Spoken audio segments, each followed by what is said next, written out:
View my stream, view my stream. Ah, let's see. Let me get this all in the right position as usual. Make sure that close. Okay. Should be able to.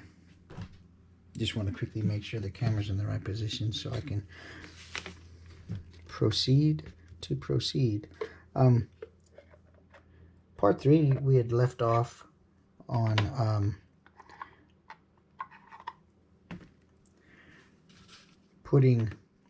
getting the primer all laid on this, airbrushed onto this cabinet.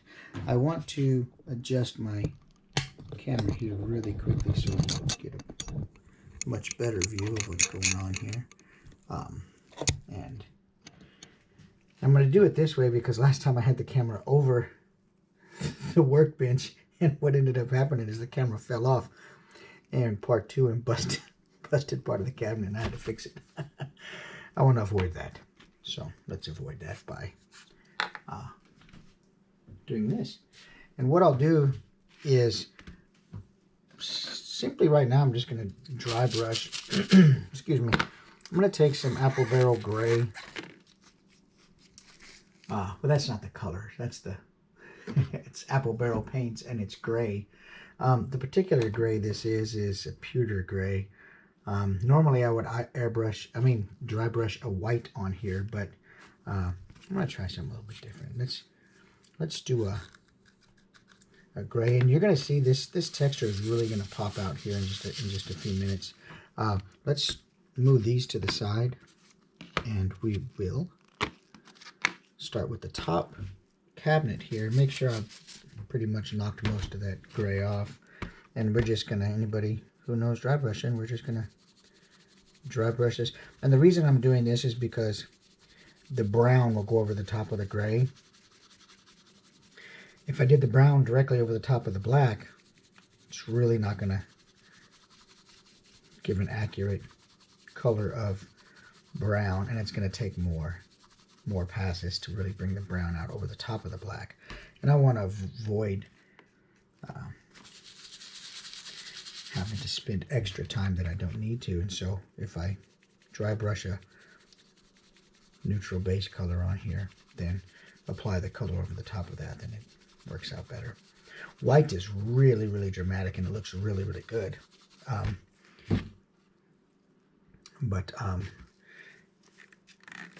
It brightens the color up that you put on top of this. And so I want to try it with the gray. We'll see how it looks. There we go. See how this is starting to pop out now? That's there we go. And if you can see that, then that looks really good. And we'll put the brown over the top of this once we're done dry brushing. And the whole trick here is, I mean, you know how to dry brush. I'm not showing anything new. It's just getting it on here in a nice light passes. Get your paintbrush on there and knock the extra off, and then just start going to town. Well, don't go to town, but get your little groove established, your little flow established of how you do your stroke on here, and your dry brush. But see, that brings all that tape. Now you can see the dark recesses where the wood will be. Really makes it, this is the part where it really starts to pop out.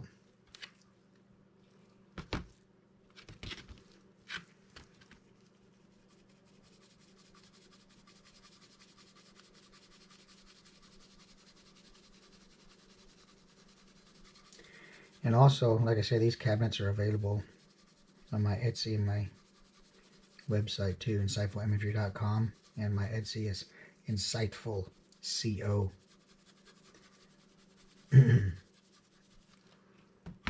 right, look at that. Looks good. Just a little bit of paint on there.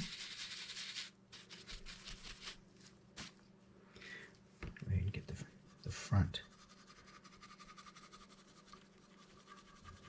of this.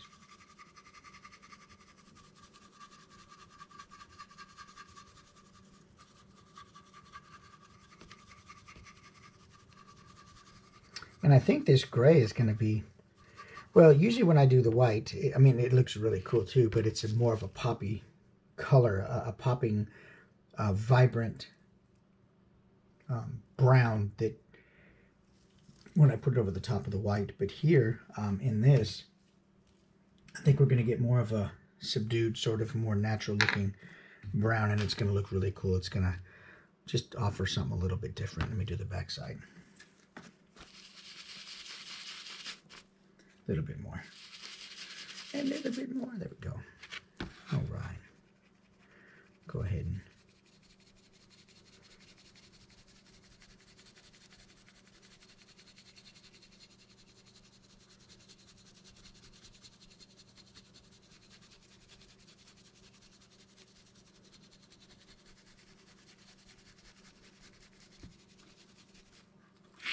another little pass on there. Can always add more, but you can't as easily take it off. It's like cutting hair. Well, cutting hair, you could actually always make it shorter, but you can't make it longer. This here, you can always add more paint, but you don't want to have to try taking some of it off. You don't want to lose that wood grain in there. You just want to make nice light multiple passes to build it up. Really just skimming the top of the wood grain and leaving that black down in the recess. That's really what we're after here, to give it the nice wood grain look. There we go. We'll let that set to the side. We'll do the shelf next. Why not? Why not?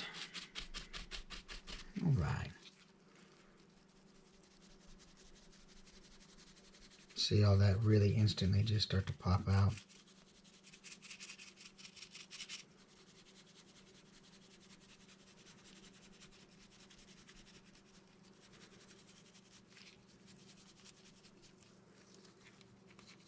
Do the sides. There we go. Front and back. Never know what direction you're going to photograph this from, so do all the sides and fronts and backs. And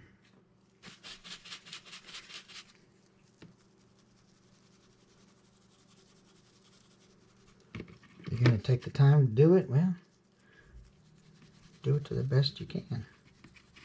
Otherwise, no point in doing it. Don't shortcut yourself.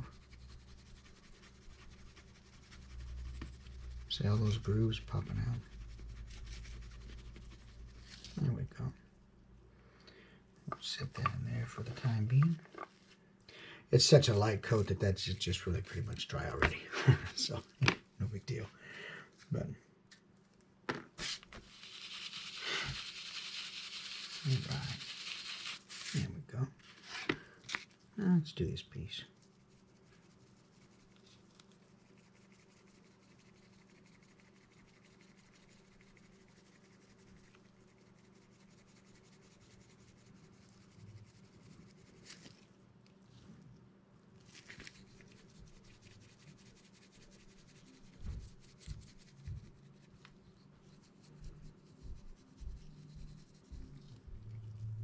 Set that rascal up there.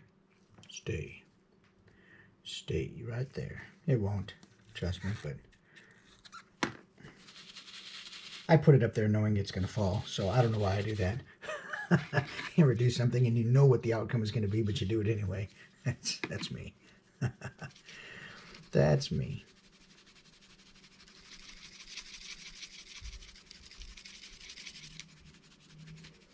And this is the part that really goes pretty quick in all this. The printing is what takes a while. The printing and the curing. That is where you... And you don't necessarily spend the time on that. The machine does. From the idea of, you know, to bring it into the computer, that part takes time where I got to sit at the computer and model it and then slice it and then paint it. That's where the actual time for me comes in. But the print time, you know, that's just the computer. I mean, that's just the printer. But Still, this is probably 14.5 hour print. So when people buy these things, they don't necessarily take into consideration why. Well, why is that thing 85 bucks? Well, let me tell you why. Let me tell you why. Because I design it, print it, paint it, 14 hours of electricity. I ship it free packaging, boxes, bubble wrap. Then whatever platform I sell on has to take their cut. So out of an $85 print, I'm probably left with, 50, 55 bucks or so. So there you go.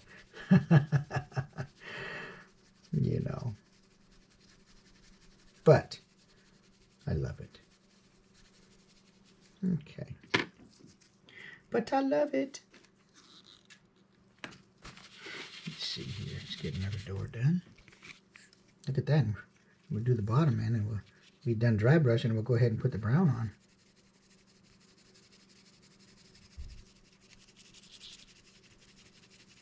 Sometimes I kind of go at an angle on this just because it's a better, the wood grain on here, it's a better like tooth. It picks it up better than if I go straight back and forth. And you keep it kind of random. It ends up being kind of random and you can't really tell that it's what direction the brush was going, and it looks better. And you keep it a little bit random, back and forth, or at an angle, or not side to side ever, because you'll fill all those beautiful bits of recessed wood grain in there. But definitely at an angle like this, or like this. There's my dog thinking he's saving us from every noise.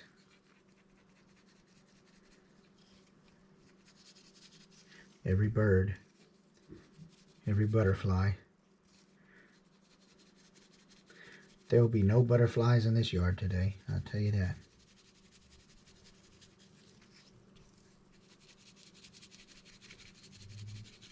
There we go. All right. Now on to the bottom.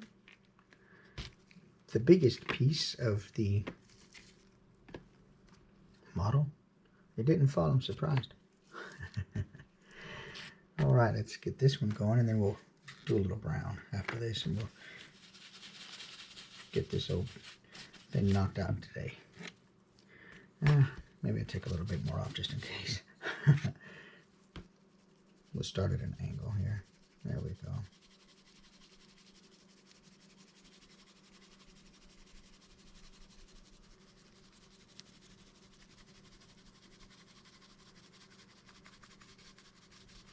It's all in the flick of the wrist. There we go.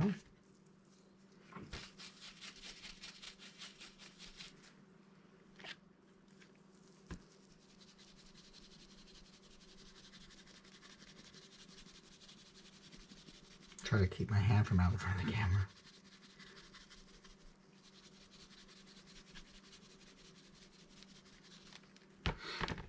But I don't want the camera falling on the piece like it did last time. That sucked. Broke the piece, but you got to see me fix it anyway.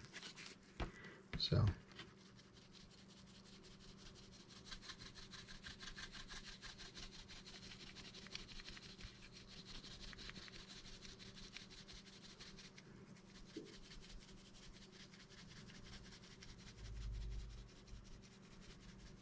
There we go. To the back. After I take a sip of coffee. Gotta have some coffee. There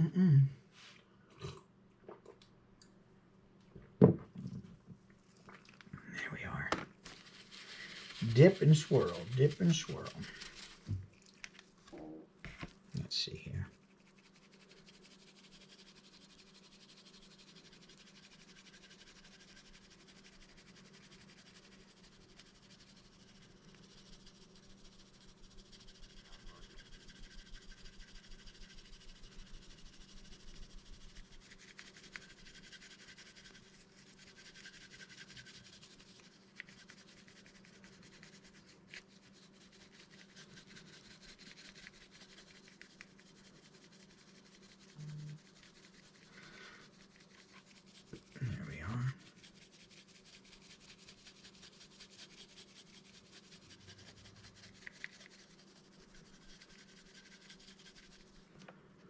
Okay, for the front.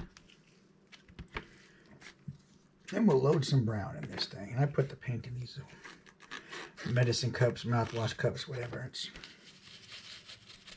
makes it pretty easy. Then when I'm done, I'll just toss it out, or I could rinse it out if I want, but sometimes I do, one or the other.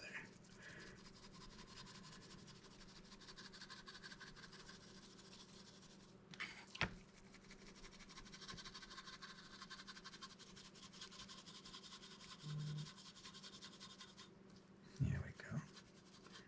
There you got some paint in there, but that's all right. Okay. I think that's good here. And what I'll do is I'll keep it kind of random, and I'll just stipple in some gray in here so that when I go to put brown inside here, it looks a bit patterned.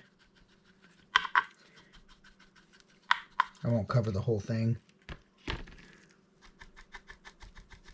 but it keeps a random pattern in there, and of darks and lights, and so it tends to look a little bit better.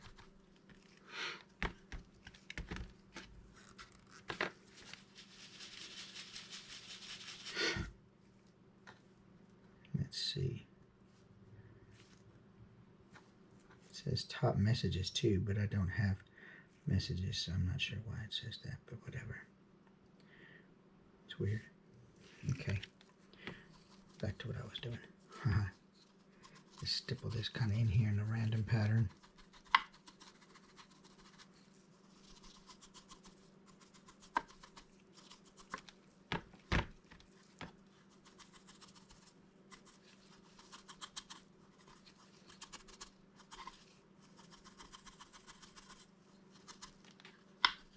There we go.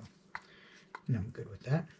So, let's take a quick look at where we're at with this.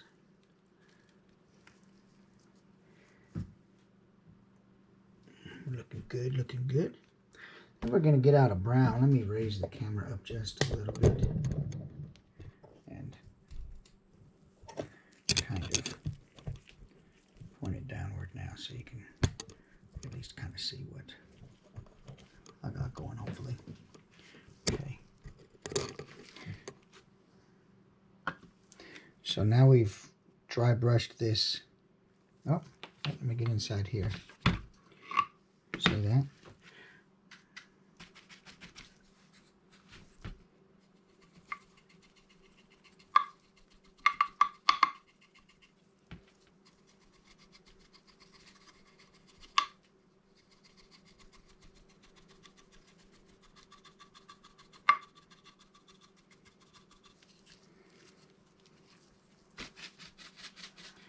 Hey, Lisa, good to see you.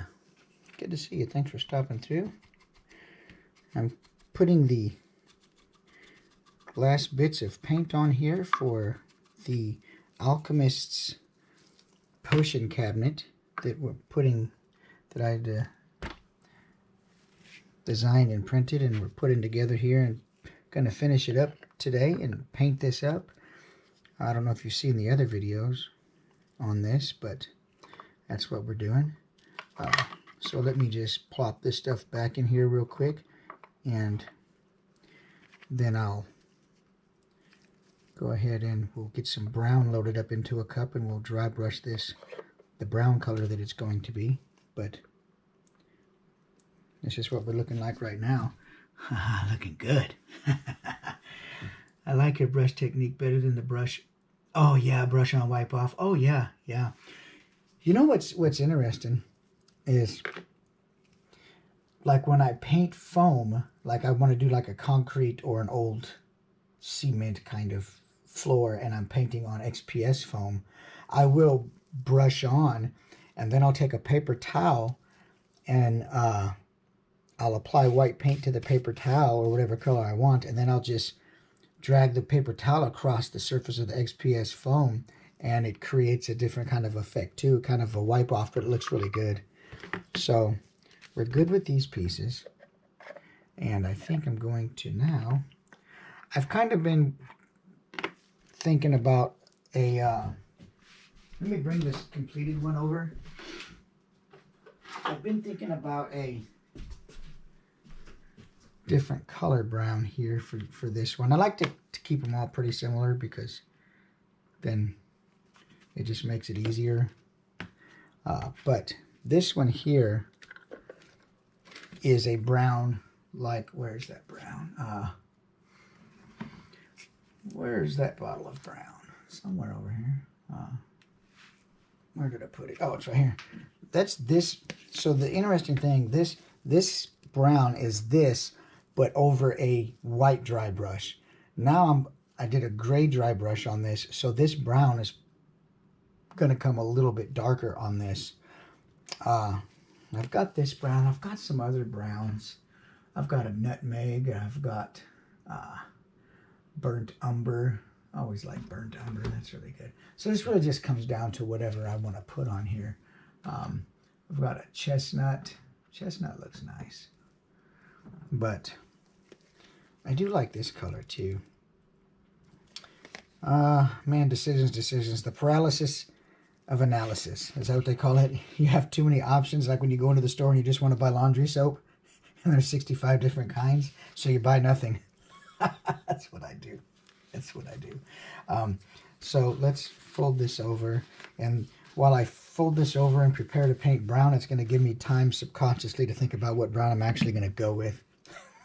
It's part of my process. Part of my process. Let's knock all the gray off of this, because actually I'll just get another one. I don't want to start with any gray in the brush, because then it gives a weird kind of look to it. So let's just get a whole different brush out here. There we go. And we're good with that. Looks good. I think let's go with oh, see, I haven't decided yet. I've got chestnut. I don't know. What do you think? What do you think, Lisa? Since you're the only one watching me, let's figure out what color we want to do. I've got these three colors, man. I've got a burnt sienna, a raw sienna, and a chestnut. What should we go with? Let me know. The choice is yours. I will load it in the cup and we'll paint it. Move the gray out of the way.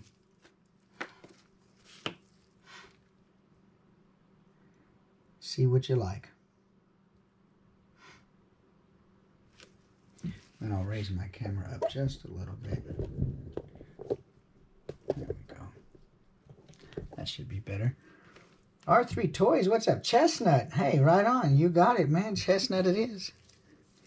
We'll load chestnut into the cup, man. Matter of fact, I don't even think I opened this yet. Nope. It's brand new. Brand spanking new. Chestnut is safest. You're right? All right, chestnut it is. Let's start with that much.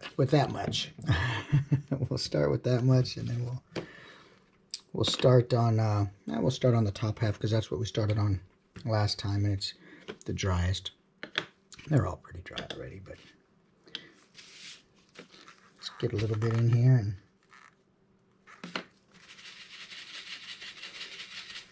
you don't want to start off too wild.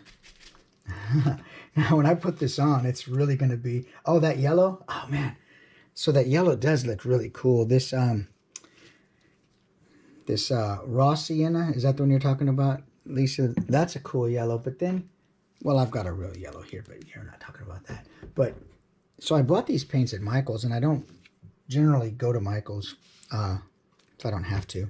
But they had these paints, and they were pretty inexpensive, and they came in quite a few colors. That I actually will end up buying more of. But let's see if I put too much on. And usually it takes, 2 or so passes at this. Once we dry it, let it dry, and then go back through and do another coat before it really gets to where it's starting to look good. That is pretty good choice right there, that chestnut. And over the top of a pewter gray, it's really, really going to show nice, I think. Kind of hit this at a few different angles to cover all the gray.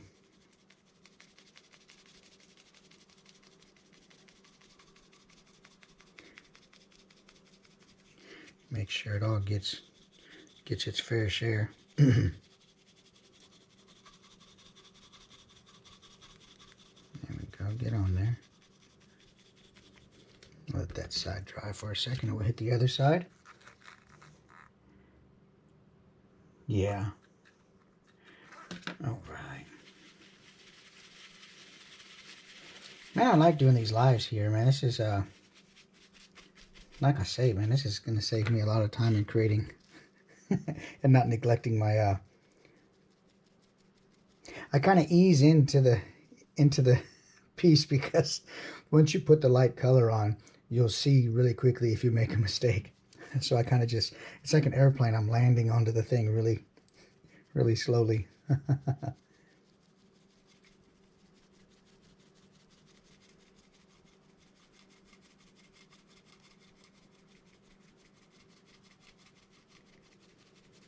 Until I get my feel. You know, you get that little feel of how it's laying down and how your speed is with your pressure. There's so much going on in this dry brush mentally, you know.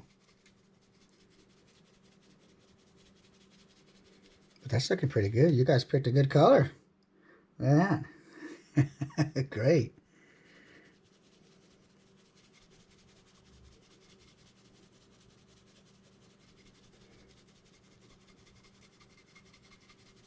Keep at it. Oops. Might have went a little heavy with that dip. Dipped it on there a little bit too passionately. Well,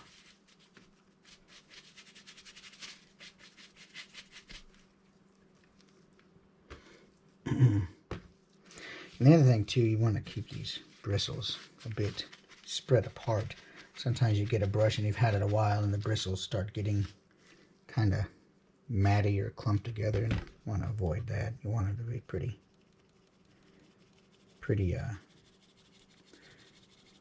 spread apart.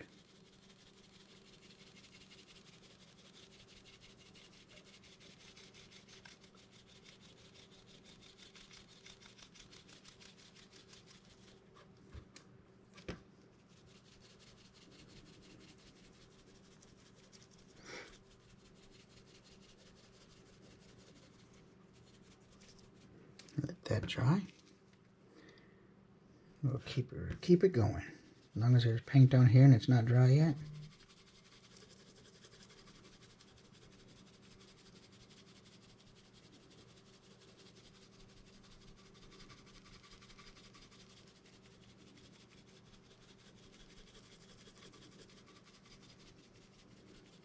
Looking good.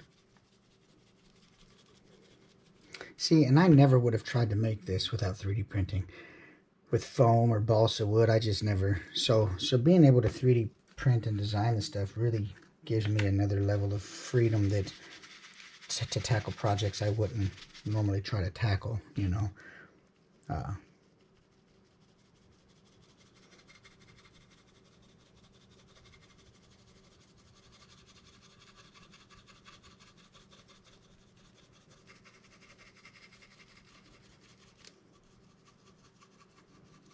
And get more creative and just be able to, at the end of the day, produce better photographs, because that's what this is all about for me, is creating good photographs.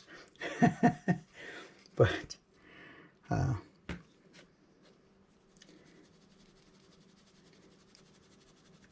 look at this, is really starting to pop now.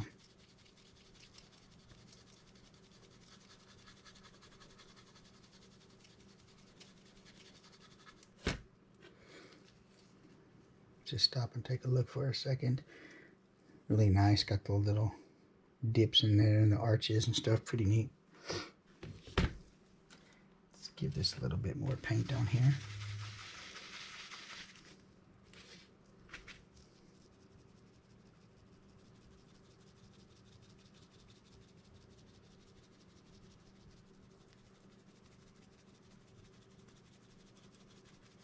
And it's funny because I originally bought this GoPro because it would live stream to YouTube. And I never used it to live stream. I used it for everything else but live streaming to YouTube. So it's kind of come back around for full circle.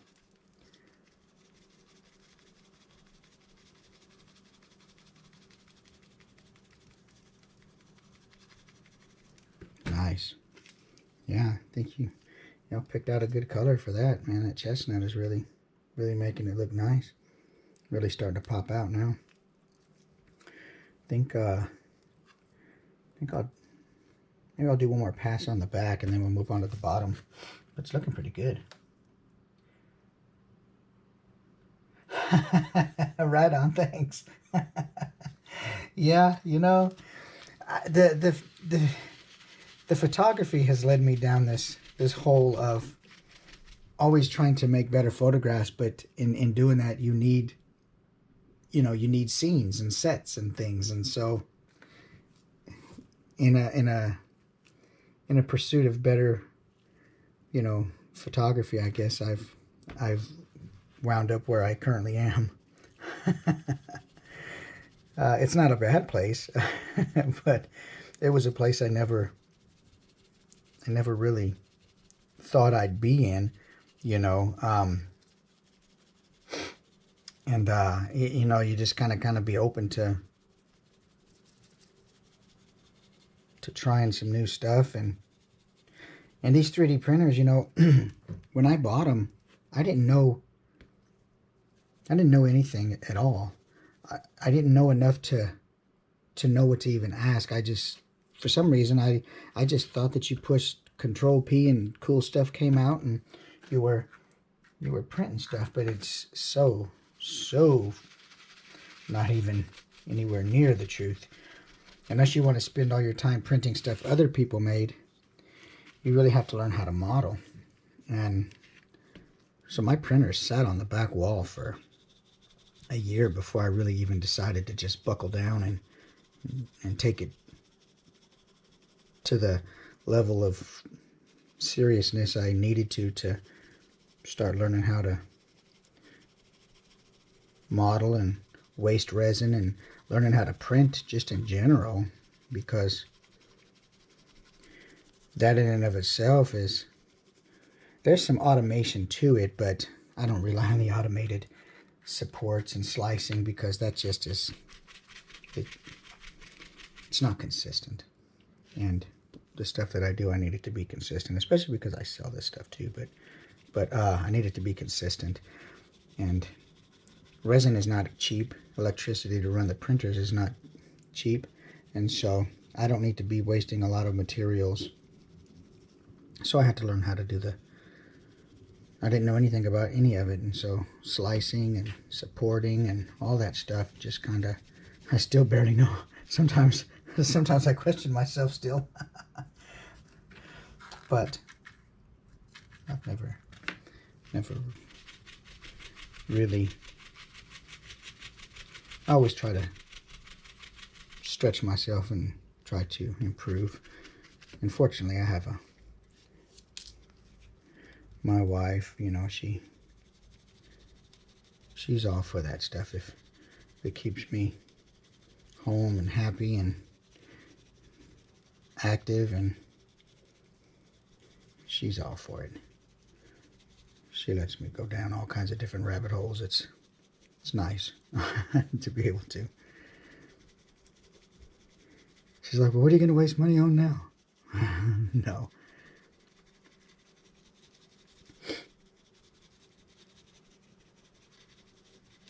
Looking good, man. Looking good.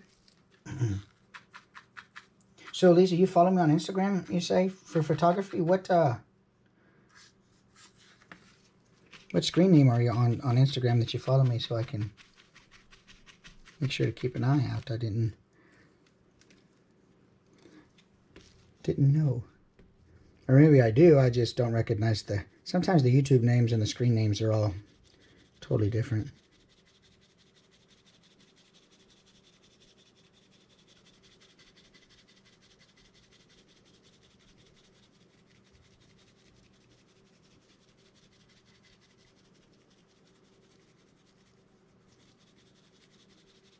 Yes, chestnut was a good choice. And I think putting the gray on here really gave it a level of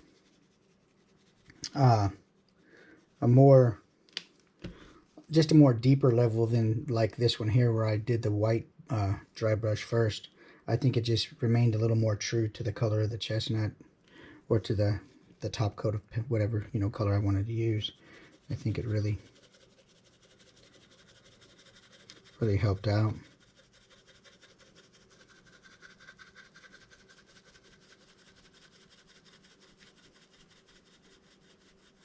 Yeah, they usually are, right?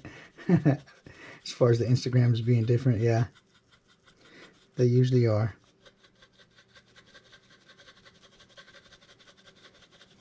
And the Facebooks too. All mine are the same, but that's, you know, because I sell stuff, and I want it to be easily recognizable with the little panda logo, but yeah, but most people's Instagram to Facebook to YouTube, they're all totally different. All right, so let's get a couple of these. Did I get all the sides of this? Oh no, I knew I thought that seemed a little fast. I'm like, we got the whole back to do still.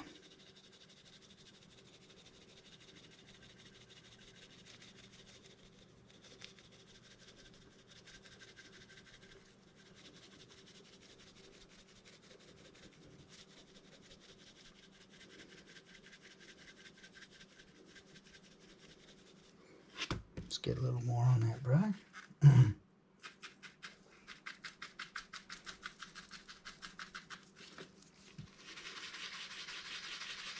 Try to loosen these bristles up a little bit in there. There we go. Let's see. Ease into the model so I don't leave some big glob of streaks. It's easier to do with white. You can definitely, white will definitely give you a result you didn't plan on right away if you're not careful with it.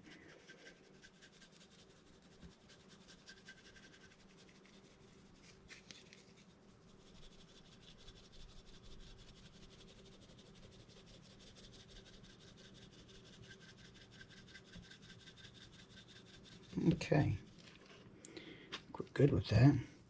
Let's set these to the side for a moment. Yeah, chestnut worked out pretty good, man. Let's do these doors. That worked out pretty nice. Oh, let's do the little skull first, because I just like the little skull. Oh, you're following me on Instagram now? Oh, okay, I thought you were already. Right on, cool. All right. Thanks, I appreciate that. I appreciate it. So do you do photography also, or building anything, Lisa? I'm sure I'll see on your profile, but it's nice to know what other people, what they do.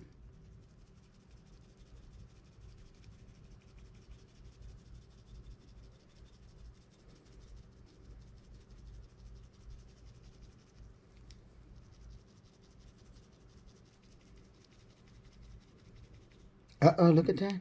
Missed a spot. Missed a spot with the primer. Now I'll just brush it in by hand. Nobody will ever know except you two. Yeah, except you two that are on here. Well, some more people may watch later, but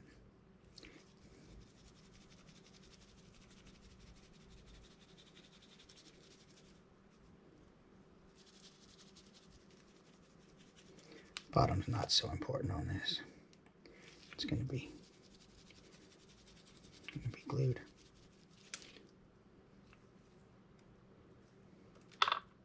Set your boot up there. There you go. Okay. Let's do the shelf next.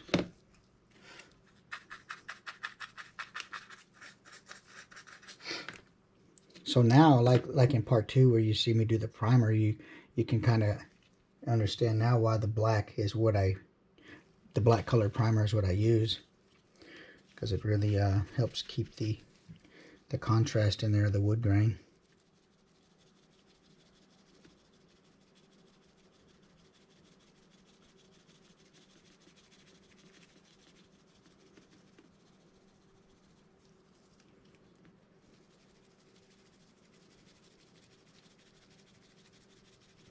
Just build this up a little bit.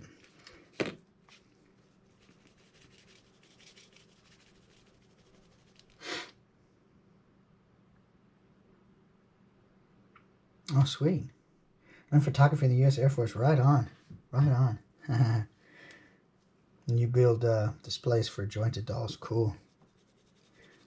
It's funny, man. People have so many different, there's so many different kinds of creative makers out there that everybody has their own little thing that they do, man.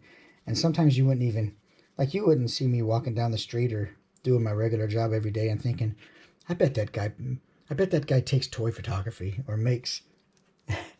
You wouldn't think the people, just by looking at them, had some of the hobbies that they do, you know.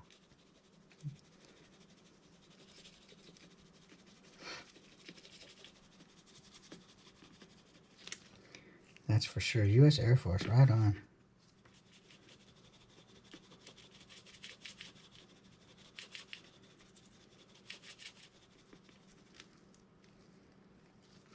Let's get the back too.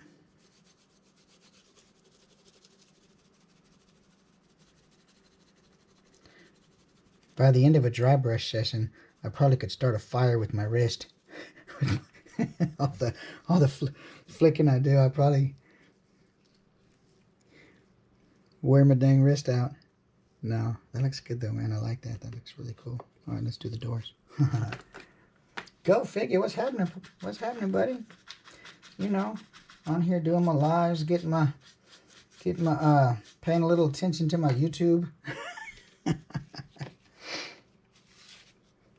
Getting this cabinet finished up.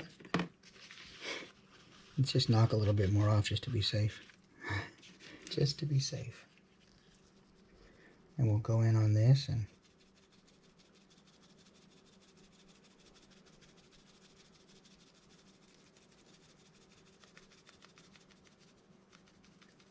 so yeah, you know, just starting with the, and I've done photography. Well, since I met my wife, it's been like 25 years I've been doing photography, but I never really did the toy photography until I always gravitated toward subjects with a lot of texture and a lot of whether it was urbex photography.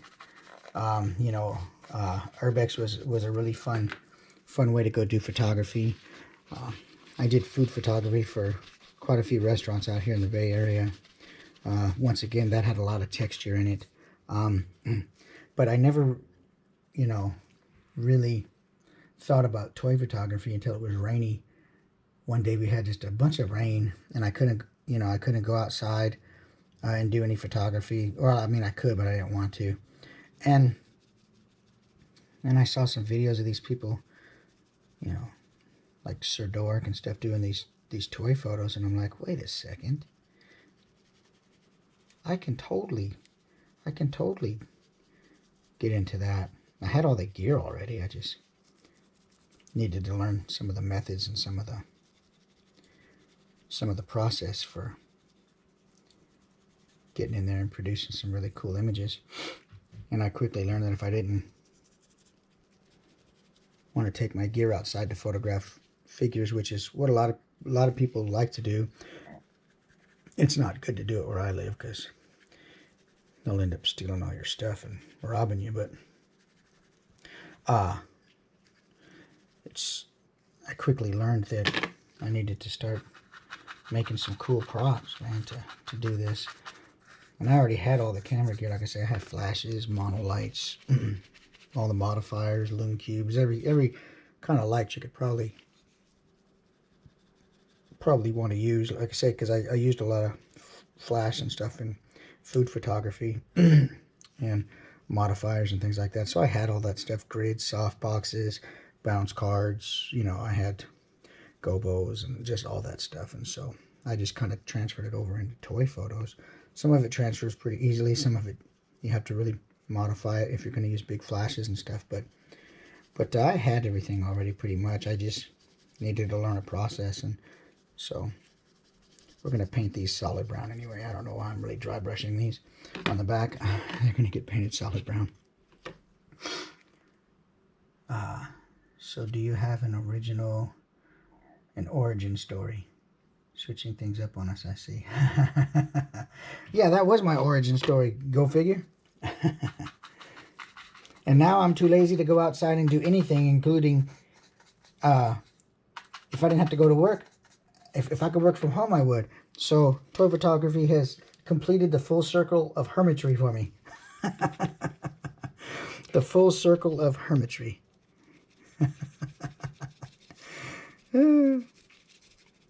So yeah.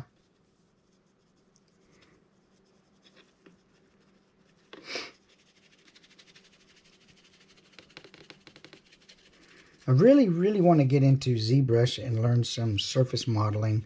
I really want to learn to make some really cool, intricate little designs and stuff, and really produce some really detailed little miniatures, man. I really got to sit down and dedicate the time to ZBrush. Is, gosh, man, you spend mental energy on that program. Gee whiz. You come off of there with your brain hurting, and then you forget it all in 2 hours. But you really have to dedicate time to sitting. Wish I was 20 years younger, man. I'd be so much further ahead. And if I'd have started doing this, you know, the young mind can get a hold of things a lot faster. And not that I'm mentally incapable or something, but it's easier to learn stuff when you're younger. You know, for me. But okay, cool. And now, let's see. Let me dry my hands off. And make sure there's no paint on them anywhere, so when I go to pick stuff up, I don't leave fingerprints. Youth is wasted on the young. Yeah, you know, there's no one who is, there's no person who is young and wise. You're either young or you're wise, and wisdom comes with age. So you just can't be both. You know, you can be one or the other, but you can't be both. Wish I had the brain I have now back when I was 20. Man, that would be something. Okay, so let's kind of just play with our imaginations for a minute. Let me just get this stuff put together in here, and then I'll go ahead and paint the inside, and then we'll glue this. And then the last step after gluing it would be I would go through and add some pigments to this to give it a little grime, a little bit of grime in a few places. Like, you know, the guy who owns this or girl who owns this hadn't dusted their shop in a while. You know. Okay, get in there. Get in there. There we go. Okay. So, I don't know if you can see this, but man, we're looking great. Look at that. Chestnut, good color. You got you both was a good pick on that color, man. It chestnut really worked out good. That may be my new color for the cabinets, chestnut with the gray base. But I really like the way that looks. So now I'm going to go through and I will paint the insides. And I will probably just stipple that with the brush, maybe on the sponge. We'll see what I do. Or I can actually just brush it solid through. Since I've got the broken up pattern of the stipple gray underneath, it's going to give it some lighter and darker spots just by me going in there and doing a brush on it. So we'll see. Sometimes I make it up as I go. But I think we're looking really good on these. That chestnut was a good call. Good color. And then in the very end, what I'll do is I'll seal this with the Mod Podge aerosol. But let's go ahead and get this taken apart now. I've satisfied my imagination for a minute, and sometimes I do that. I'll build stuff and I'll just sit back and put it together, even though it's not done, and just look at it and kind of let my mind go away for a little while, and then I come back to it and get back working on it. It just keeps me engaged. So I think the color that we'll do inside, we'll keep it the same. It wouldn't make sense to do a different color inside. Wouldn't make sense. So let me grab grab a different paintbrush over here. Let's see. Let's grab one of these assholes. Let me bang the counter all around too. Let me load a little bit more of this nutmeg in here. Or chestnut, I mean. And we knocked out all that chestnut too. Look at that, man. Really wasn't that much that I put in there to begin with. It just went a long way. I stretched it out and made it last. So let's do this. Let's load a little bit on here and knock it back off a little bit.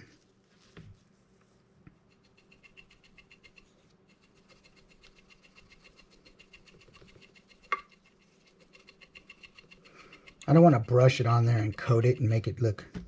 I just want it to be really light. So, but I do need more than that.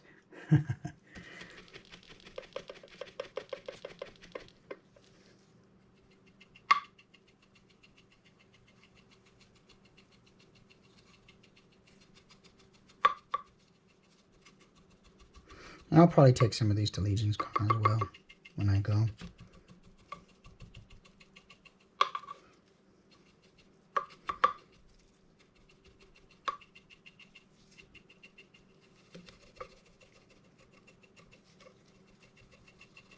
I think this gives it a better look than just brushing this stuff on there, and it never looks good that way to me. This is more work, but it gives a more random, more no brush stroke kind of look, you know, and I like that.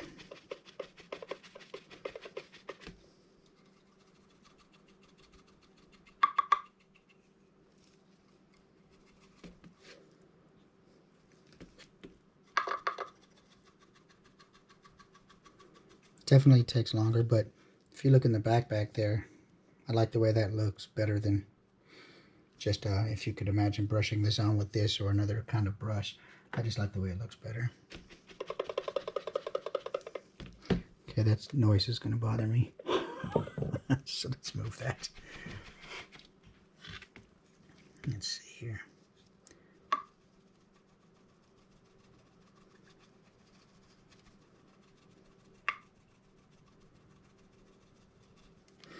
And we'll be done with this here shortly.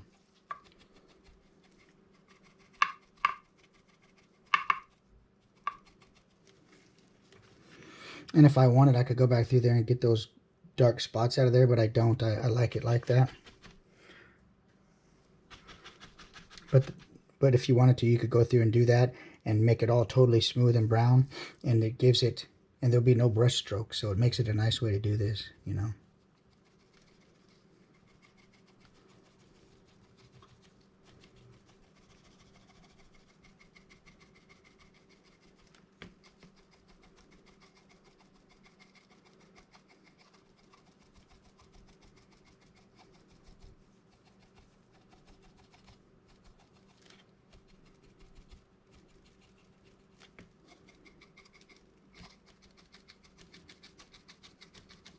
There we go.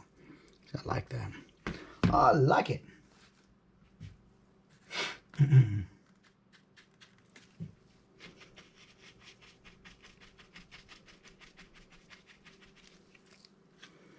Get this side.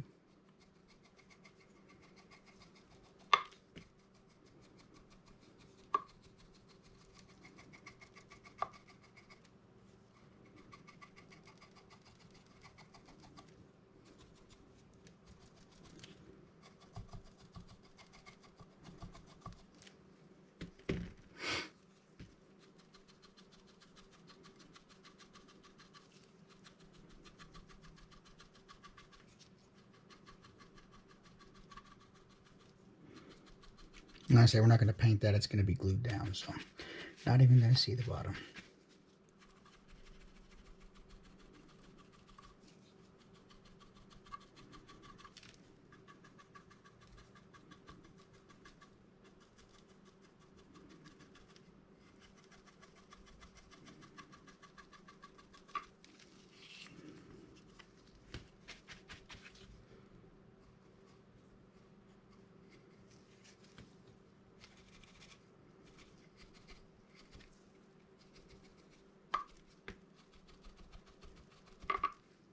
Sweet. At the top of that shelf though. Gotta get the top of the shelf holder because you don't want it to look like it was unfinished. There we go. Oh, the bottom of the shelf holders too. Look at that. If you want to photograph it from down below.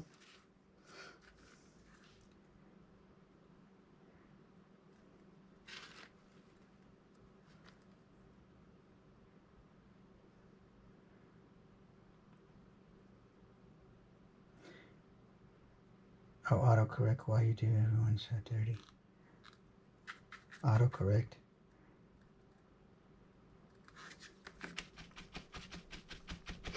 Let's see here. Okay, let's get the bottom shelves here. These bottom shelf holders, they're a little bit. There we go. Get that in there. Cool. Okay. I think we're good with that one. Let's do the inside of this big bottom piece. Oh, you know what? Let me give a little bit more on the bottom of this shelf. It looks a little. There we go. That's better. And we'll leave it a little circle like that in the back just to break it up a little bit, like there's some wear back there or something. Let's go ahead and do the inside of this one. And this does take a lot longer, but there's no brush strokes, and so it looks really good.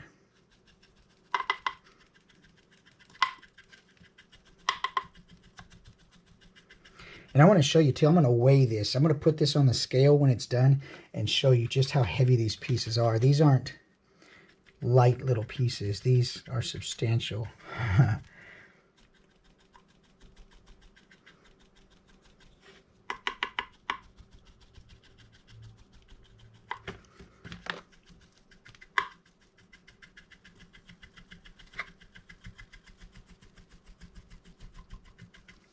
This gets in all the corners and the creases and the angles. Fills them all in really nicely without a glob of paint that would be in there if you were just regularly, you know, putting a brush stroke on here. So it really helps keep the paint, gives a little bit smoother look to it.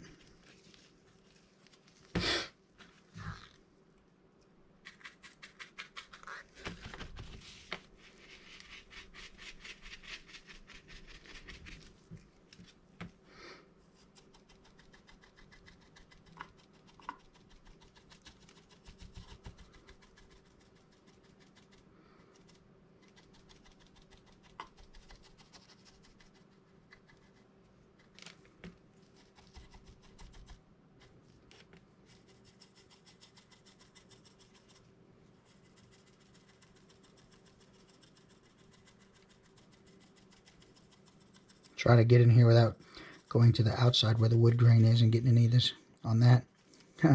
Ruining my wood grain. Looks good, man. Looking good, looking good.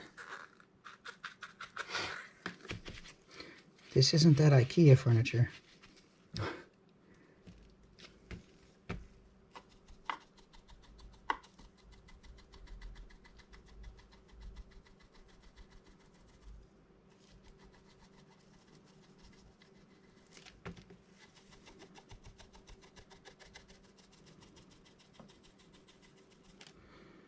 Remember in part 2 when I broke it, I said you'd never be able to tell where, and sure enough, you can't ever tell. So, it sometimes stuff happens. But it's not to say you got to throw the whole piece out. You can certainly fix stuff.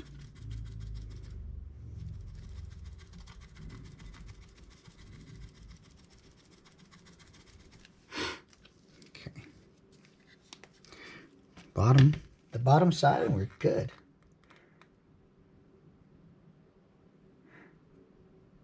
Tribbles. Some old Star Trek stuff.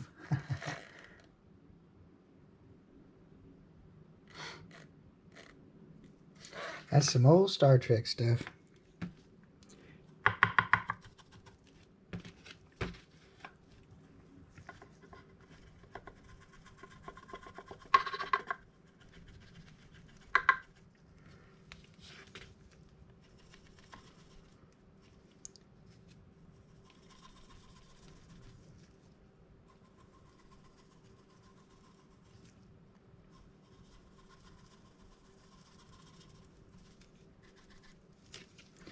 Okay, I think we're good with that. And we'll do the doors the same way. We'll go ahead and get these on the back side, and then we'll be good with the brown. And then I'll go ahead and get out some 2-part epoxy and mix it up, because I love my shop smelling like a bad perm. But actually the Gorilla Glue 2-part epoxy isn't too bad. It does still have that smell to it, but it's not like some of the other 2-part epoxies that let that set over there. Which part, Lisa, the one where I broke it? Yeah, that was part 2. My GoPro fell off the holder and it fell under the print, and I'm like, oh no. And it chipped a piece away, and but I fixed it. It's a pretty easy fix. Fortunately, it didn't shatter anything and make it. That would have been, then I would have had to reprint some pieces. But what it did, I was able to fix it. It wasn't a big deal. But that's why the GoPro is here now and not up above. Live and learn, man. Live and learn. Adapt and overcome. All right. So let me put this paintbrush out of the way here. So we've got, let me dry my hands off and make sure there's no paint on my gloves, so I haven't do any blobs anyway. This is all dry, so we're good. I can touch the model. So everything is everything is pretty much right on, man. This will go in here. The doors will, I'll let these dry on the back sides here real quick.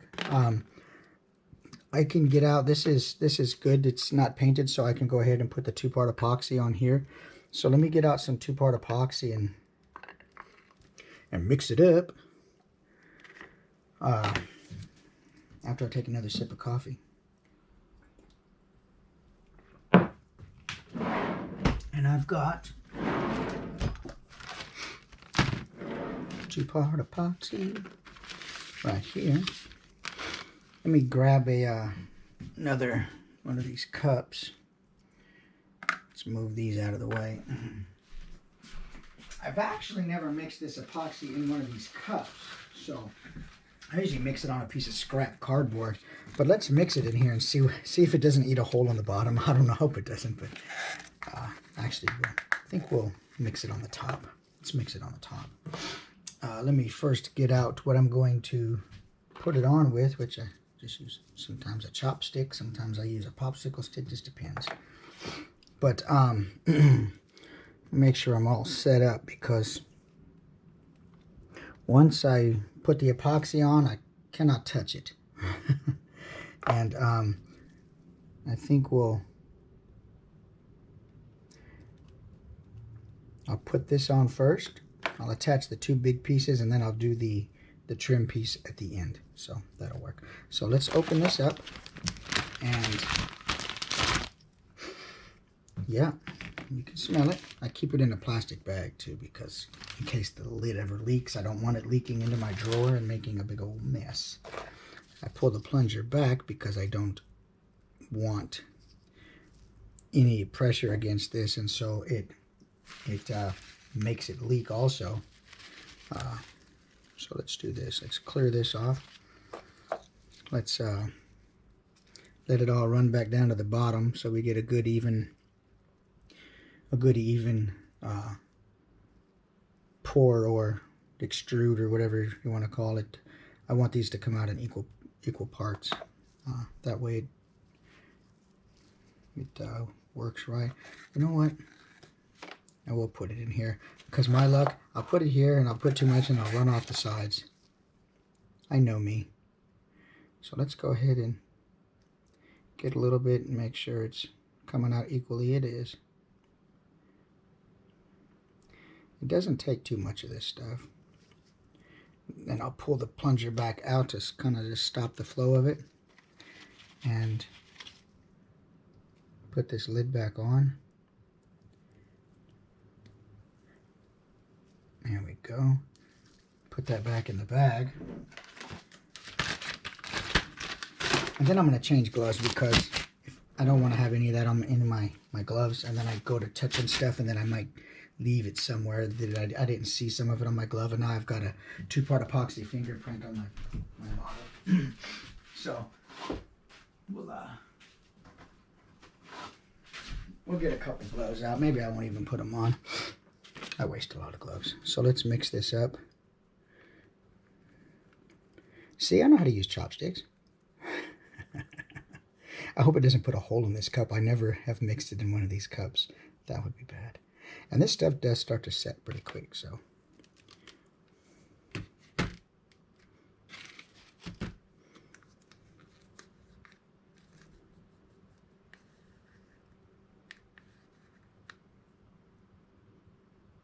I don't want it bulging out the sides when I put it on, so I don't get it real close to the edge.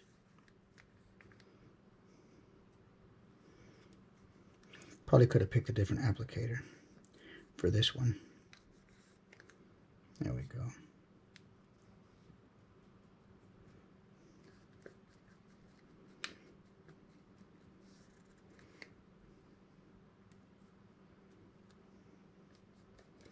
Yeah, probably should have used a different stick on this. I could have got more. Putting it in the cup is a little bit different. It's a little harder to get it all out with a chopstick, but it's what it is. We're going to make it work. No excuses on the results.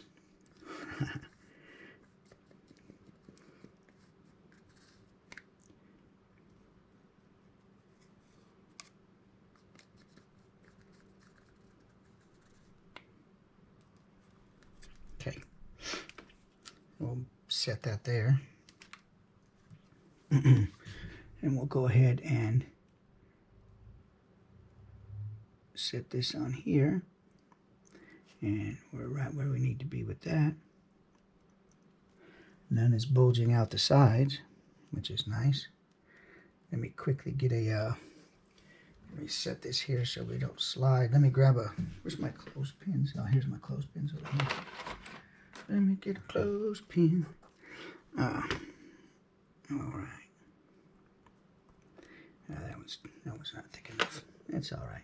No big deal. We'll let that sit on there and tack up for a minute. Let me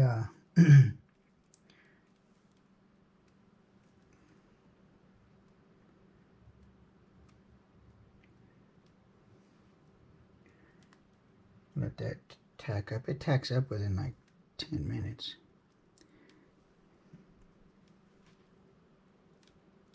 Want to make sure we don't. We want to stay center on there. Put that there so it doesn't slide forward. It wants to be a little slippery. There we go. I'll put another paint bottle there too, just to keep it from sliding forward. I think we're good. I think we're good. I just don't want it to come forward and then you have this lip there that it should all be flush in the front. Because I have these at 4.5 inches wide, and then this is for 4 inches wide, so I got 0.25 inch on either side of this to give it sort of a like a nice aesthetic to it. So, hey, what's up, Moss? Didn't see you, buddy. Good to see you, man. Good to see you. I know if I stayed on here long enough, I'd start seeing people. So, we'll let that sit on there and get to drying. And then I'll attach this. Once that's dry, then I'll go ahead and attach the top there. But that was my first thought. Plastic is so finicky. Yeah, you know, but it did good. It didn't weaken it. It didn't do anything. So I'm, you know, happy to report that it seemed to work well. The one thing that I did have to work at, though, is getting the adhesive, you know, the epoxy down. it's not a smooth surface in here, so you can waste a little epoxy, and that's kind of what happened here. But at the end of the day, I can just take this cup and throw it away too, and it's no big deal. But it worked out fine. It worked out fine.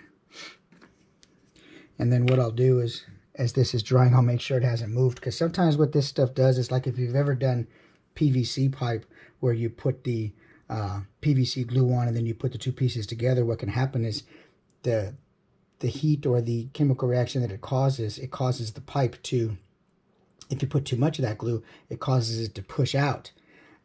So here on this, I don't think it's the same reaction, but having the glue underneath the two pieces until it really kind of firms up, you can get some sliding.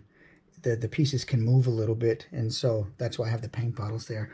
And then I'll just double check before it really starts to set up that we're about center and everything is still looking good. So yeah, that's what I'm doing there. And drinking coffee.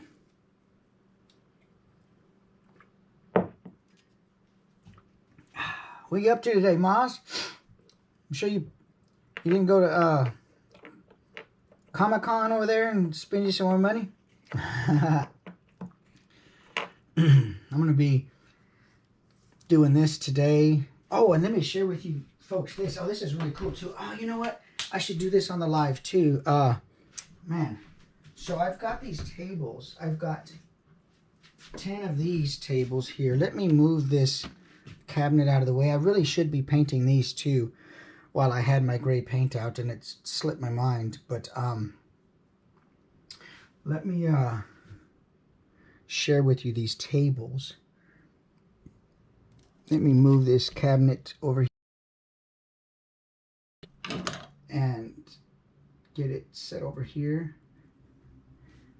All right. That's set over there. Let me put these paint bottles back to it, and I'll show you these other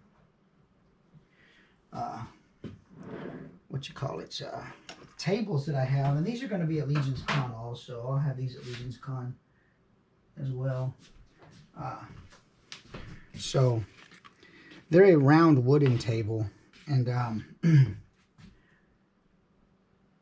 oh, you're going to build some Maji cases, thinking of streaming, either build recorded streaming. Hey, you know what, Maz? I'll tell you, the live is so much better than recording and doing it. Is if you goof up, everybody sees it, but that's okay. Because I don't always have time to go back and record and then edit and voice over and do all that. So doing the streaming is really nice. So here are these round tables, and you guys have seen these already, but I have it's a center column, and then it's a wood grain. Let me go pull one of the finished ones out. I have to paint these today because I'm going to take these to Legion's Con. I also have 10 of these. One of the finished ones, let me see if I can grab one out of the box here, and I'll share with you. So these are the finished ones, you know, nice wood grain, and they got the wood grain on the bottom and the center column, and looks really cool. I changed the way that I oriented the pieces on the build plate. So what I can actually do is I can print per printer. I can print 7 of these or 8 of these at a time on a printer. And what that, and the other benefit of that, it really increases the print time. These are, 14 hours. But what it does one really important thing is it prevents the tabletop itself from warping. Because what happens is let me grab a build plate and I'll share with you real quick what ends up happening. So if you have this on the build plate, and since it prints this way, if you have this on the build plate, say at an angle like this, then what ends up happening is when you go to take this off the build plate and remove the supports, from the retract speeds and the forces. So let me go back a little bit. The build plate and the FEP are playing a tug of war. Okay, the supports are designed to make the winner of the tug of war, the build plate and not the FEP. So in that tension that's being created as the cured layer removes from the FEP, there's a pull in there. There's a force in there, and what happens is it can create a little bit of warping. If you're doing a long flat piece or something like this that is long and flat, then you can get a bit of a warp in there. And so the way that I orient these now is much better. I orient them like this, and it really increases the print time, but the supports are only on one side, and it prints straight up and down. So the trade-off is no potential for warping, and I can also print 8 of them at a time. So altogether, I can print like 8, 16, 24,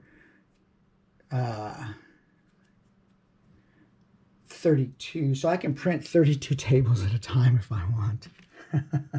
So, you know, and so that's the trade-off. But let me go put this build plate back. But yeah, so that's the deal with that. And I've got these tables to now dry brush. And matter of fact, heck, I may as well dry brush these while I'm waiting on the cabinet to dry. Why not? Why not? Let's take a look and see that we're good over here. Yeah, we're still good over here. Everything's looking good and drying. All right. Let me bring all the tabletops over there, and heck, I might as well go ahead and dry brush these while I'm at it. Because who doesn't love to watch somebody dry brush, right? All right. Not so much. But they've got to get done, so. And I've got 8 of these, and I'll show you the what I'm talking about for the warp. So you can look at this table, and it's one that I kept personally for myself because it warped. You can look on here and see that there is a bit of a warp to it, which I guess you can kind of play off and say that, oh, it's aged and distressed and they left it outside or whatever, but I didn't design it that way, and so I don't want it that way.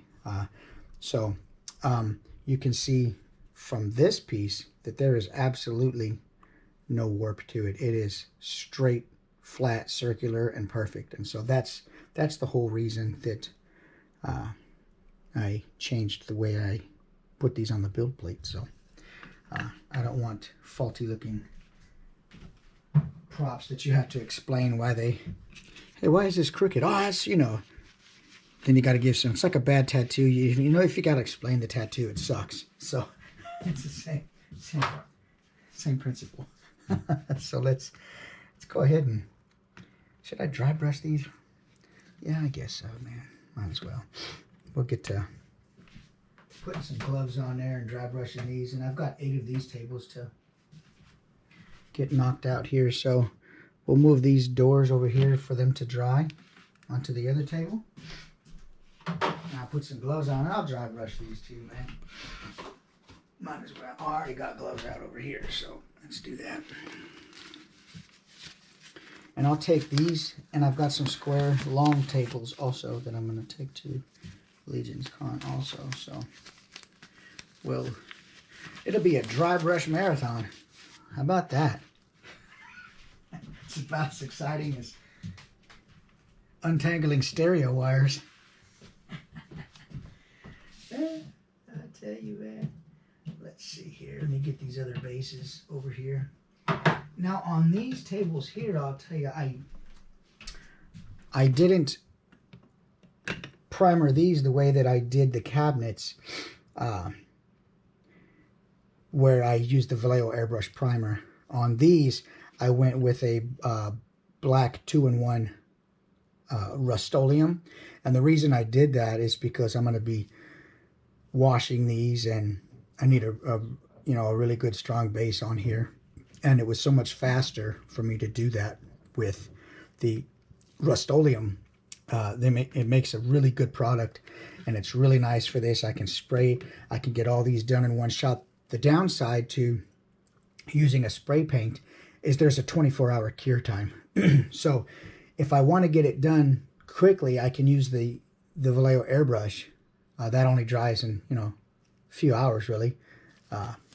Whereas this has to be 24 hours because this is cured. Spray paint is cured by a gas release, and it's not cured by, putting a heat gun on it or letting it dry or whatever. It's a chemical cure, and so it has to be 24 hours. And if you're looking to get it done quick, then spray paint's not the way to go as far as, that's concerned. But I can knock out 8 tables with the Rust-Oleum, spray them all, flip them over, give it 20-30 minutes, flip it over to the other side, and then let them set and dry, and I don't have to mess with it. So that's one advantage to doing it like that. Let me go ahead and get a paint cup. And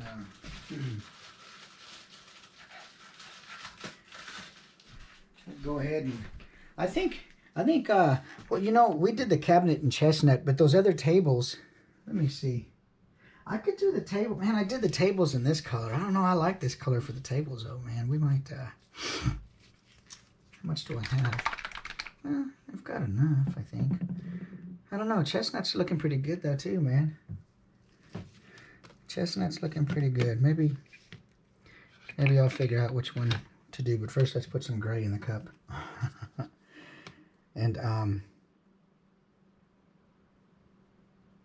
yeah, you know what? Let's do the white in the cup. That's what I've been doing on these tables, and I really like the way that looks. So let's do the white, and you can see how that really creates a really pronounced effect. Let's put this paintbrush over here. Get another one. You don't want to be mixing any colors unintentionally. Move these to the side. And I hadn't planned on this, so I must be part spray paint because after a gas... Yes, there you go. There you go. So we're going to do the tabletops first. And totally stoked with the way these came out. And though the print time, like I say, really is a lot longer, it's such a better end result. And the print time really doesn't matter because I print that and go to work, man. So when I come back, it's done. I don't care. It's not like I'm sitting there waiting for it, watching it, needing it. You know what I mean? So let's go ahead and get some white on here. Now, like I was saying earlier, white will absolutely ruin really quickly your plans. So we'll knock a good bit of that off, and we'll just kind of, till we get a feel of how it's laying down, I'll kind of just ease into it. Yeah, ruined. No, I'm just playing. Let's get this white going across this table. And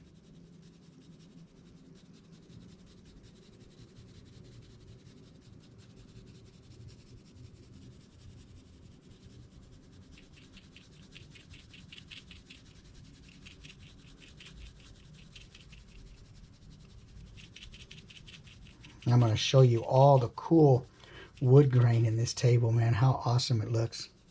So happy with these little tables, man.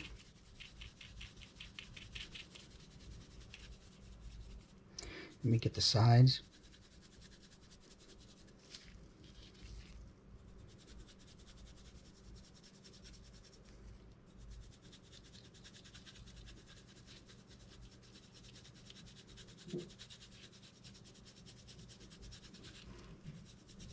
There we go. So you can see, and this has a male and female hole and peg system that I use to glue these in, so I'm going to hold it from that. But you can see all this cool wood grain in there. Look at that. How sweet that is. Well, that moss, that's because you just got to be more patient with it. Put it on the paper towel.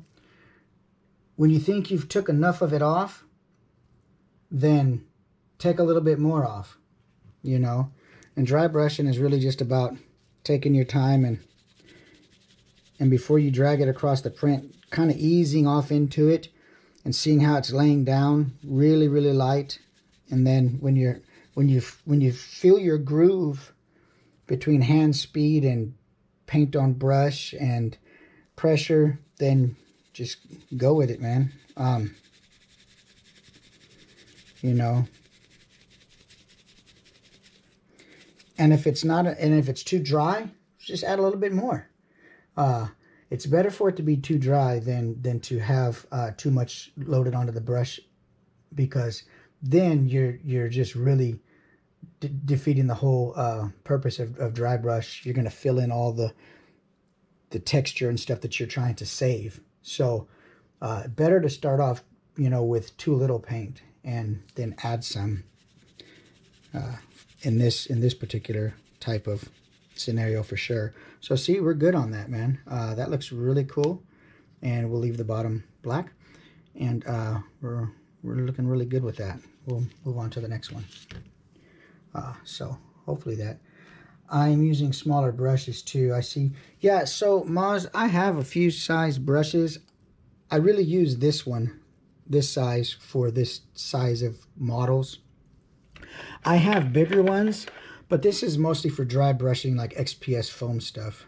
Not really these models, because it's just too big.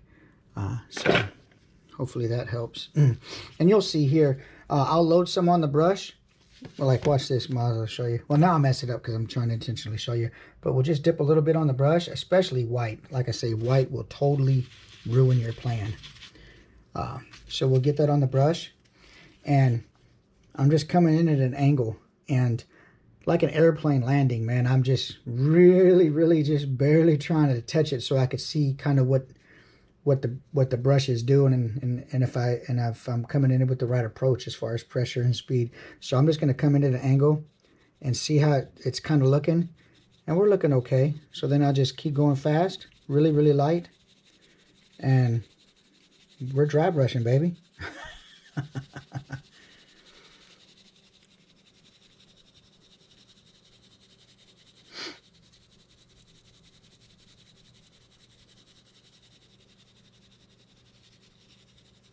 And that's really what it's just about, being patient with it.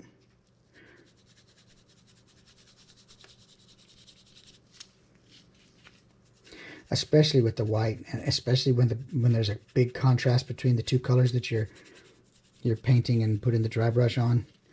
Really err on the side of caution, because white on black is really going to show you if you ruined it right away or not. And there we go.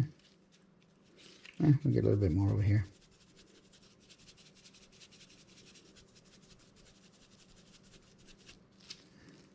Okay.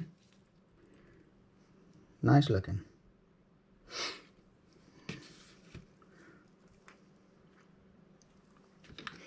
And that's how I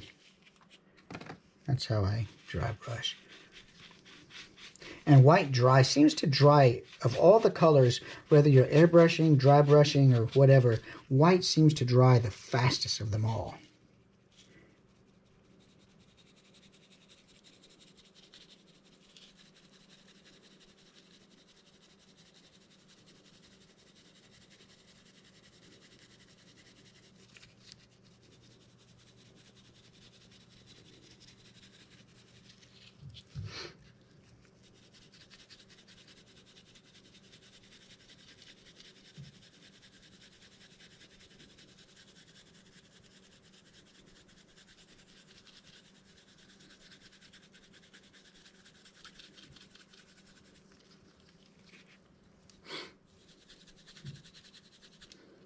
See some of that powdery stuff coming off?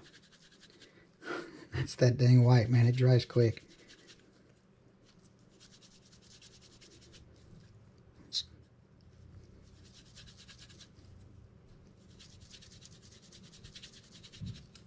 There we go.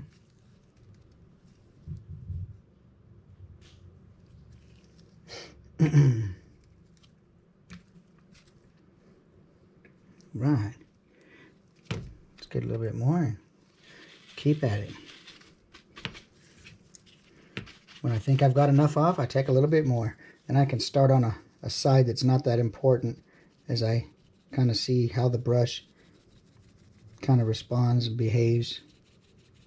And we're looking okay, so we can go to town on the rest of it.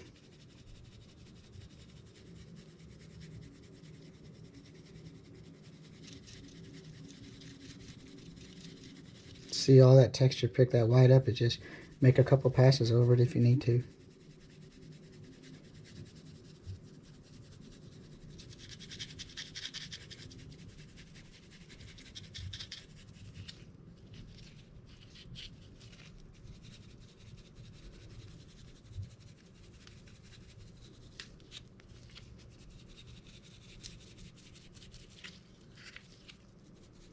And we're going to put brown over the top of this white, so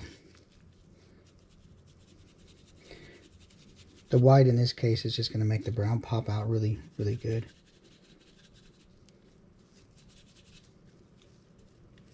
There we go. That simple.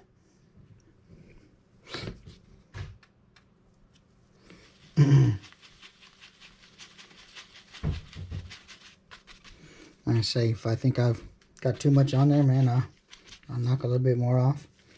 Start on the side.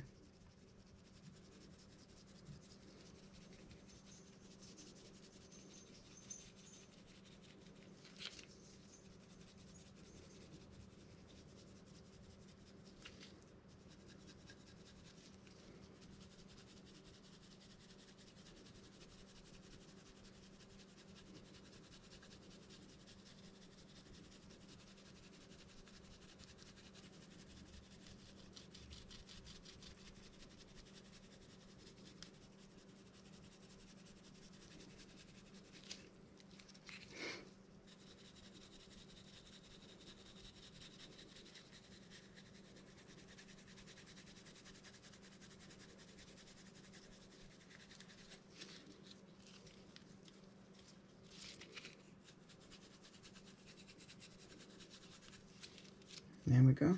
Another one down. Another one down. All right.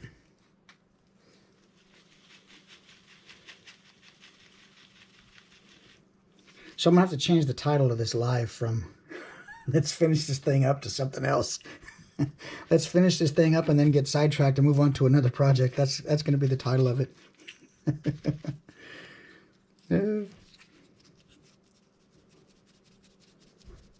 See, it's going on kind of heavy right there, I can tell.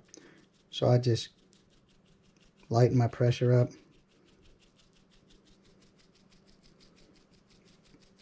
Go a little faster until I get enough laid down that I can go on the top of the table and not worry about there being too much and leaving streaks.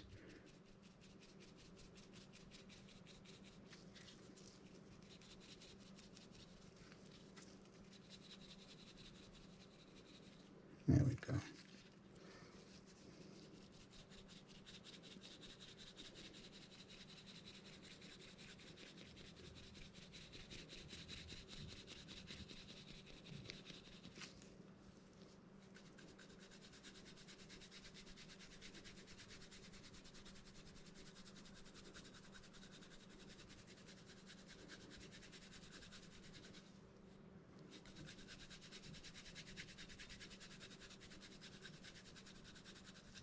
There you go.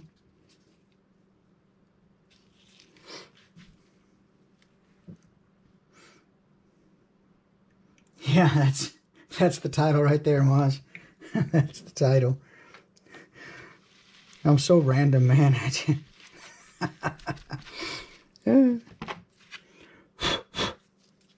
So random.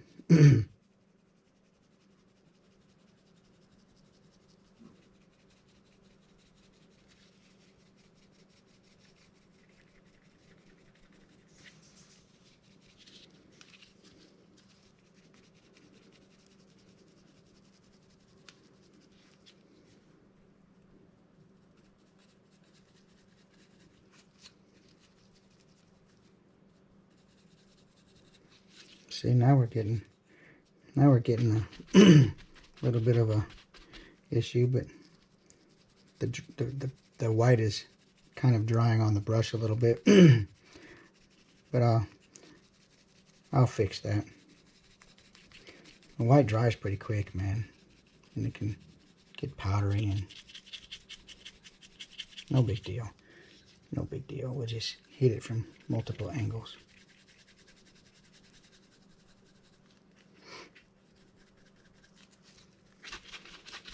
It starts to dry in the brush, the white does. And the other colors don't really do this, or maybe they do, it's just not as apparent except with the white. But you can hit this from different angles and blend it. Just gotta move quicker. There we go. That'll work. We got a little bit in there, but the brown will cover that. It's all right. Not too big a deal. See what happens to the brush is it gets all split out, and then it dries, and then it gotta kind of, you could wet it a little bit and then dry it, and that'll fix that, but I don't feel like doing that. But you can see why it does it. You can see the white in there. What it does, it starts to get kind of clumpy. Matter of fact, let me go ahead and do that. Add a little water because I don't want it to be. I don't want it like that.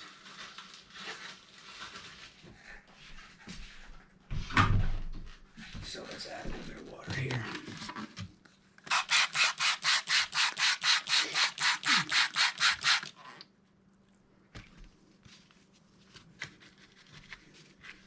Just clean that brush up just a little bit.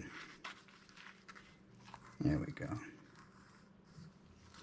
Just wet it a little bit.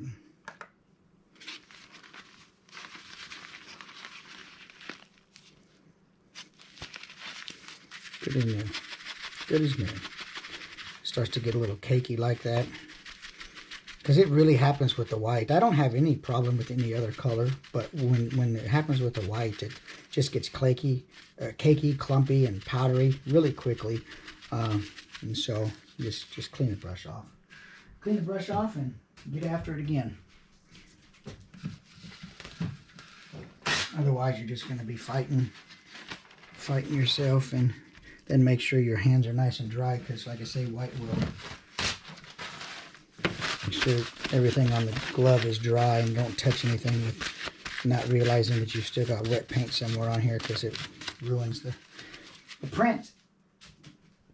All right, there we go. Get back at it. See, now we're good to go. Look at that, real nice. A little bit more. There we go. Now we'll see an improvement.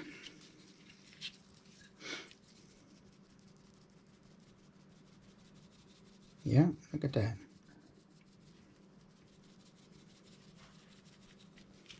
Nice.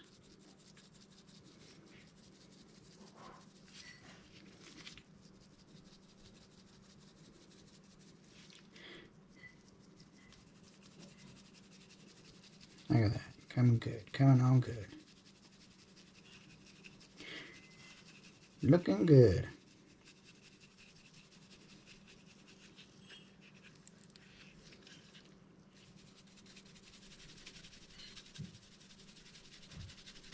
No dust, no clumps, no streaks. Just, and we'll hit it at a different angle. Make sure we get it fairly even.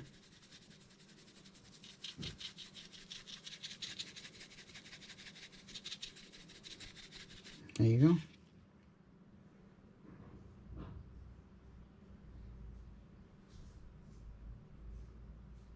Hey, Lisa, you take care. Thanks for watching. I appreciate it. I'm going to look for you on Instagram. Thank you so much. I appreciate it. Maz, take yourself to work. Take yourself to work. And get ready for work. Good. Yeah, we'll see you between now and Tuesday, I'm sure, Maz. You take care, man. And now that I've got these tops done, I guess maybe I'll go ahead and maybe I'll do these bases real quick, just to, since I've got white in the cup. We'll set these rascals over here. Since I've already got white in the cup and I just cleaned the brush, may as well.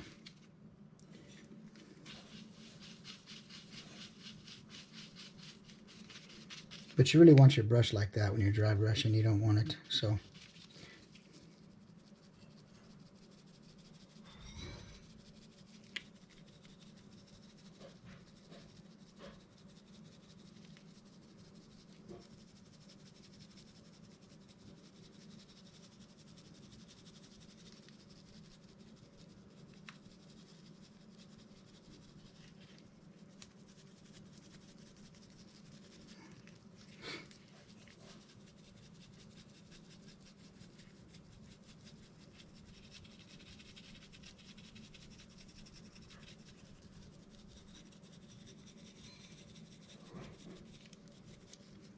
Get a little bit more paint on there. Wearing a little thin. There we go.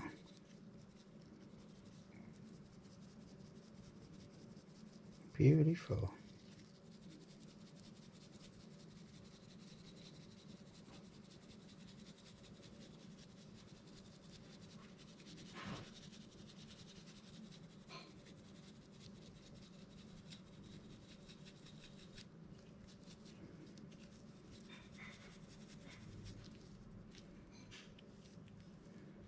Okay, here's that one down. Load that brush up just a little bit on the tips.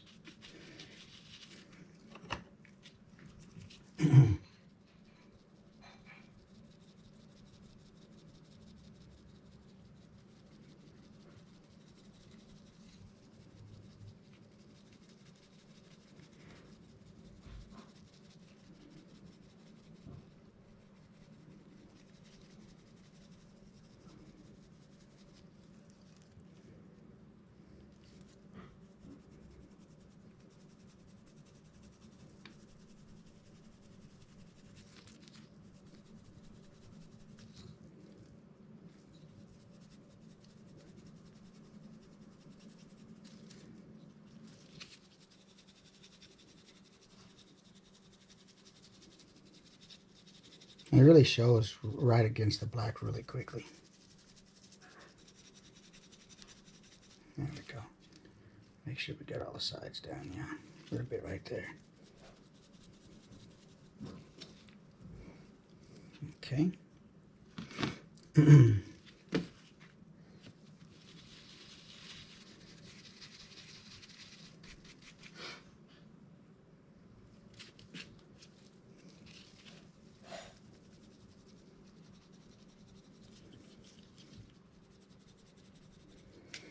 This reminds me, so when I was a kid, you know, we were all into the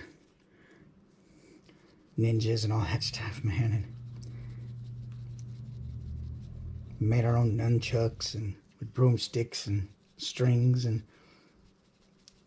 we used to play on Saturday morning. Sometimes we'd go outside and play, and we'd argue over who got to be Chuck Norris, who got to be Bruce Lee.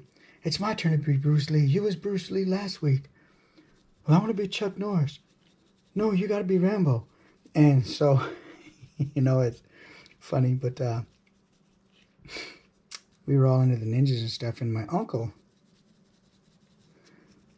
I was living in Tracy at the time, out there. I was in this foster home out there. And anyway, I went on the weekend back to Oakland to see my grandma and my uncle, and his name was Raymond, good guy. And he had a ninja star, an actual ninja star. I guess at the time you could just go inside some of the stores and just buy ninja stars. So he gave me this ninja star, and I'm like, whoa, a ninja star. This is cool. So I took the ninja star and proceeded every day to wake up early in the morning, as I still do. And, you know, you're a kid, you don't realize sometimes there's consequences for what you do. And I took the ninja star, and I'd walk down the street and I'd throw that at everybody's wooden garage door. I'm like, oh, look at this big flat wooden spot. It's perfect for ninja stars. So every garage door in the nearby neighborhood that was made of wood got its fair share of ninja star holes in the doors that weekend. And I went back to Tracy, and I went to school, and I had this ninja star, and they had these handball courts. I'm like, wait a minute, these are even bigger than the wooden garage doors. These handball courts are perfect for ninja star throwing. And back then in school, you know, it was a totally different feel than it is today. I'm 50 years old, and so that was quite a different feel back then. You'd get your butt paddled, and you'd get, you know, all kinds of stuff. Anyway, I proceeded to ninja star the heck out of that dang handball court. Nobody played handball any dang way, right? So at least I was using it. I'll tell you what. I sure felt the consequences of that decision in a lot of ways. My ninja days had come to an end. I no longer desired to pursue a career in ninjaism and ninja star throwing. But these reminded me of a ninja star. So anyway, there's a little bit of delve into my past. my short career as a ninja. Yeah, my short career as a ninja.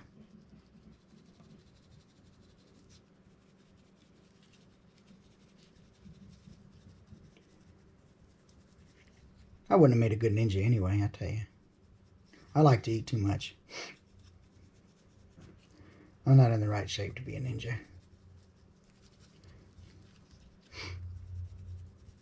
I could be a buffet ninja. How about that? A buffet ninja. Give me those mashed potatoes. I'll take some of that fried chicken too. No.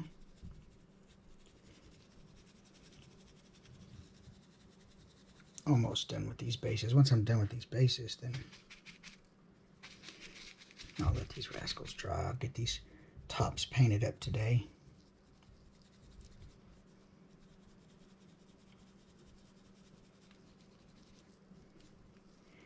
Okay, I think we're good with that.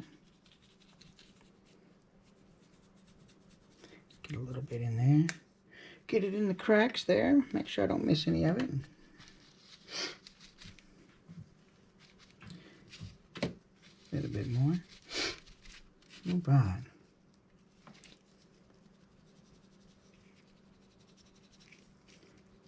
Yeah, we used to fight over, man, who got to be Rambo, and we thought we were throwing kicks, and we were, man, I mean, we thought we had moves, you know, as a kid. I mean, we'd throw dirt rocks at each other, and when the dirt rocks broke open, they released all the dust, and we acted like they were smoke bombs, like we were throwing smoke bombs at each other. You know, the kid in imagination, man. Fun stuff. Imagination's powerful, man. You know, it just, and everything I think seems to have it. I mean, I don't know if every creature has imagination. I mean, I know that every creature likes to play when they're young. They like to hop and twist and leap and jump, and so I know that they have some degree of imagination within them. And I think it's incredible. It's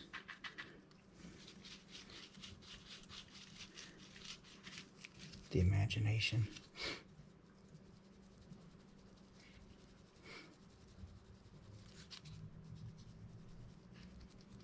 Powerful tool.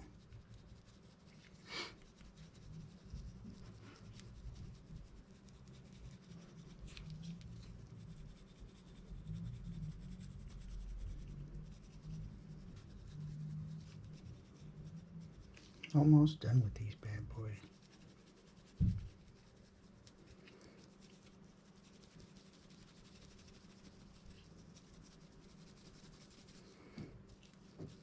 And I gotta head to the scuba shop. Amazon completely failed this morning. So now I've got to go hope I can buy what I want to buy at a brick and mortar store. I hate that.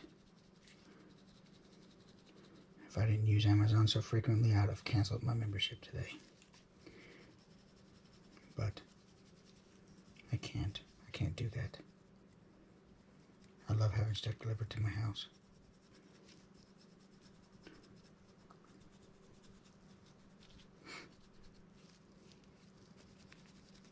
All right.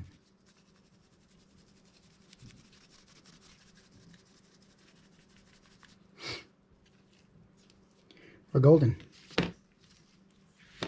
So, we have done quite a bit actually on this live. part I didn't plan and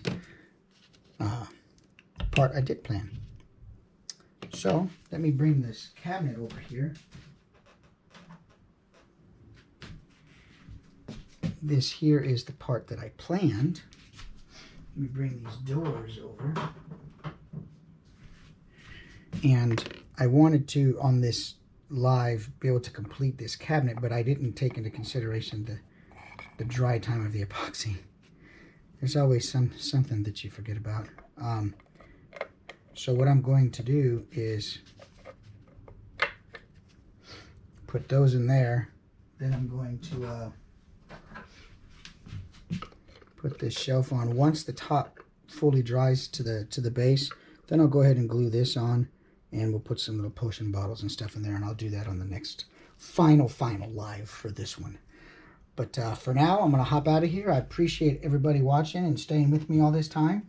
If you haven't been to my Instagram, please go, like, subscribe, follow, whatever Instagram is. I think it's follow, insightful_imagery.